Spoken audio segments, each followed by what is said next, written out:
خواتین و حضرات کی خدمت میں اسٹاک ہوم سویڈن سے عارف کسانہ کا سلام پہنچے۔ آج کے ولاگ میں دو امپورٹنٹ ٹاپکس ہیں، ان پہ بات کریں گے۔ ایک یہ کہ سویڈن کی نیشنلٹی کے لیے جن لوگوں نے اپلائی کر رکھا ہے ان کی اپلیکیشنز جو ہیں وہ سخت سیکیورٹی چیک کے بعد جو ہے وہ پروسیس کی جائیں گی، اور دوسرا جن لوگوں نے یہاں پہ اسائلم کے بعد ٹریک چینج کیا تھا اور انہوں نے ورک پرمٹ لیا تھا، ان کے معاملے پہ مائیگریشن بورڈ نے خود جو ہے وہ اپنے کچھ تحفظات کا اظہار کیا ہے۔ اور تیسرا سویڈن کی نیشنلٹی کے لیے جو انکم کی شرط تھی اس کے حوالے سے کچھ لوگوں کے سوال آئے تھے، تو ان سب کا جواب بھی میں آخر میں دینا چاہوں گا۔ تو یہ بہت امپورٹنٹ ولاگ ہے، اور سویڈن کی نیشنلٹی کے لیے جن لوگوں نے اپلائی کر رکھا ہے، جن کی اپلیکیشنز ابھی جو ہے وہ پروسیس میں ہیں، یا جو لوگ فیوچر میں جو ہے وہ اپلائی کریں گے، تو ایک تو ان کے لیے انکم کی شرط رکھنے کی تجویز ہے، اور اگر وہ پاس ہو گئی تو وہ جون 2026 سے نافذ ہوگی۔ اس کا تو ابھی فیصلہ ہونا ہے، لیکن اس میں کہ جو بچے ہیں، جو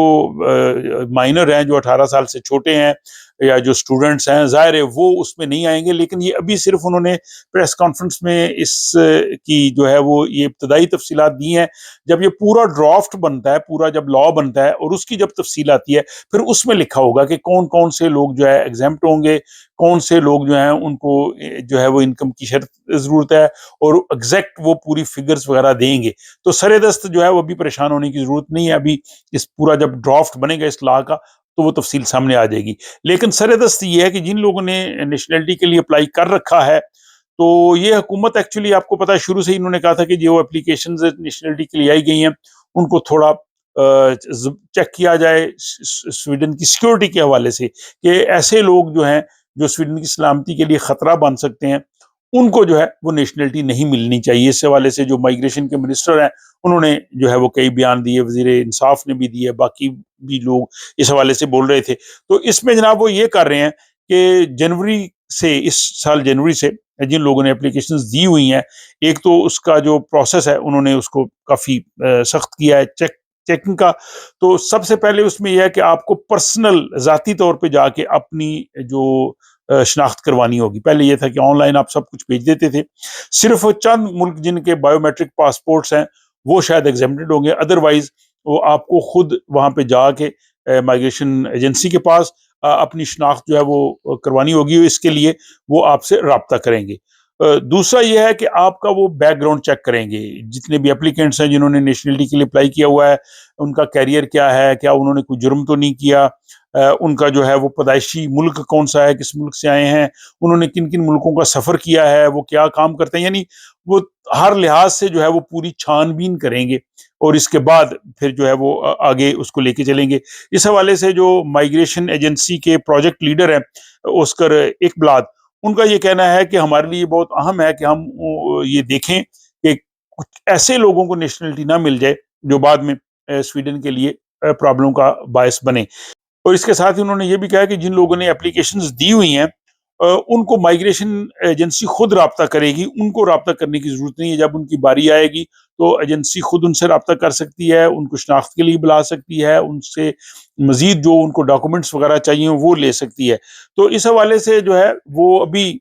آپ لوگ، اگر آپ لوگوں نے اپلائی کیا ہوا ہے یا مستقبل میں اپلائی کر رہے ہیں، تو آپ پرسکون رہیں۔ میرا خیال ہے کہ اس میں اگر آپ لوگوں کا ریکارڈ ٹھیک ہے، اس طرح سے کوئی ایسا مسئلہ نہیں ہے، تو پھر جو ہے وہ ایسی پریشانی نہیں ہو سکتی۔ خصوصی طور پر میرے خیال میں جو ہمارے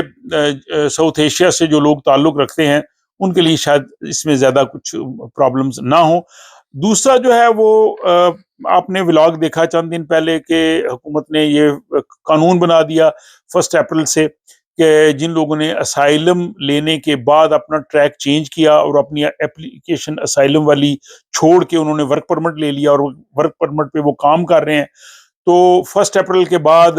ایک تو نئے ورک پرمٹ ایشو نہیں ہوں گے، اور دوسرا جن لوگوں کو ایشو ہو چکے ہیں ان کے ایکسٹینڈ نہیں ہوں گے۔ تو یہ ایک بڑا جو ہے وہ غیر منصفانہ قانون انہوں نے بنایا، اور بہت اجلت میں۔ سویڈن میں کوئی لا اتنی جلدی نہیں بنتا جتنی جلدی یہ انہوں نے قانون بنایا، اور اس پہ عمل بھی شروع کر دیا۔ یہ اکثر ہوتا ہے کہ لا بنتے بنتے 6 مہینے سال لگتا ہے، پھر لاگو ہونے کی ڈیٹ آگے آ جاتی ہے۔ اس صورتحال میں خود جو ہے وہ مائیگریشن ایجنسی جو ہے اس نے خود جو ہے اپنے تحفظات کا اظہار کیا ہے، اور انہوں نے کہا جی کہ ابھی چند دن رہ گئے ہیں اور ہمارے پاس 2000 کیسز پڑے ہیں، ہم ان 2000 کیسز کا 1 اپریل سے پہلے کیسے جو ہے وہ فیصلہ کر سکتے ہیں. اس حوالے سے جو مائگریشن ایجنسی کی ڈپٹی ٹاسک مینیجر ہیں ہانا گڈسن، انہوں نے یہ کہا ہے کہ یہ بڑا ایک مشکل ہمارے لیے جو ہے وہ مرحلہ ہے، اور تقریباً 4900 لوگ جو ہیں وہ اس سب سے متاثر ہوں گے. تو یہ اب دیکھیں، مائگریشن بورڈ بھی اس کو کہہ رہا ہے اور ایک پٹیشن کا سلسلہ بھی جاری ہے. تو اگر ایسی ساری چیزیں مل جائیں تو شاید ان لوگوں کے لیے کوئی ایسا راستہ نکلا ہے. بہرحال اس حوالے سے جو بھی اپڈیٹس ہوں گے میں اپنے ان ولاگس کی صورت میں آپ کے سامنے رکھتا رہتا ہوں. امید ہے کہ آپ کو یہ سلسلہ پسند آ رہا ہوگا. اپنا خیال رکھیے گا اور مجھے اگلے ولاگ تک کے لیے اجازت دیں.